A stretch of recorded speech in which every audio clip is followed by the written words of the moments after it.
tu regardes cette vidéo, c'est que tu es en colère. En colère contre une situation ou en colère contre l'un de tes proches. Un collègue, un enfant, un ami, ton conjoint. Et tu voudrais faire taire cette colère. Tu voudrais maîtriser cette colère. Car chaque fois que tu parles sous l'effet de cette colère, tu dis des choses que tu ne devrais pas dire. Chaque fois que tu agis, tu fais des choses que tu ne devrais pas faire. Chaque fois que tu agis ou que tu parles sous l'effet de cette colère, c'est comme si tu venais enfoncer une punaise dans le cœur de l'un de tes proches. Et tu sens qu'avec le temps, cette colère grandit. Et tu as peur que cette colère prenne le dessus sur toi. Tu as peur que ces petites punaises que tu plantes dans le cœur de tes proches se transforment en clous sanglants. Alors, tu voudrais maîtriser cette colère.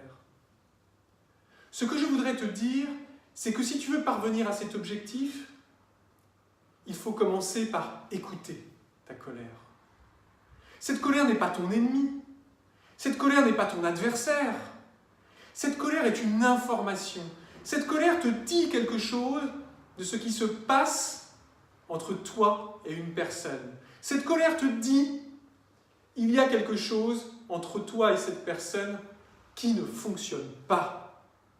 Et la seule manière que cette colère disparaisse, qu'elle s'évanouisse, qu'elle te laisse, eh bien, c'est de régler ce problème.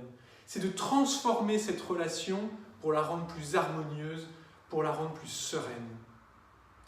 Si tu as envie de faire taire cette colère, si tu as envie de la maîtriser, je te propose d'entamer un coaching de gestion des émotions.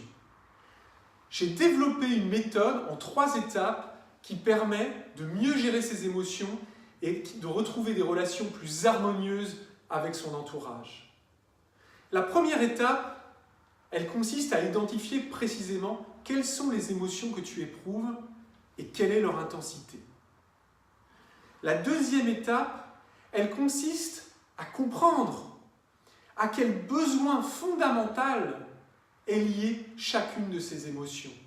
Car derrière la colère, derrière la tristesse, derrière la peur, se cache à chaque fois un besoin inassouvi. Et tant que ce besoin restera inassouvi, eh bien, l'émotion restera. Et elle ne fera pas qu'en rester, elle deviendra de plus en plus forte jusqu'à complètement nous envahir.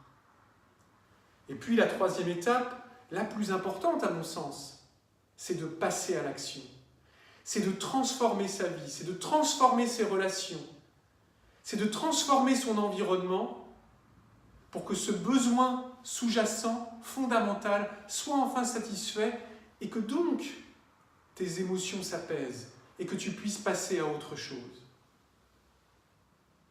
Ce que je voudrais te dire, c'est que ce travail est fondamental. Je l'ai fait moi-même. Cela m'a aidé dans ma vie et je continue à le faire au quotidien. Et recourir à un coach en gestion des émotions, c'est recourir à un spécialiste qui va t'aider, qui va t'accompagner, qui va te guider sur ce chemin particulier de la gestion de tes émotions. Ce que je voudrais te dire, c'est que la vie est faite pour être heureux. C'est que la vie est faite pour avoir des relations harmonieuses avec son entourage. Elle n'est pas faite pour détruire, pour se déchirer. Et donc, ce travail est fondamental. Ce que je voudrais te dire enfin, c'est que j'ai confiance en toi. J'ai confiance dans tes capacités à dépasser cet obstacle, à t'engager dans un travail qui va te permettre de retrouver des relations plus harmonieuses et donc plus efficaces et donc d'avoir une vie tout simplement plus heureuse. Les coordonnées de notre cabinet vont s'afficher. Je te dis à très bientôt et bonne chance sur cette route qui mène au bonheur.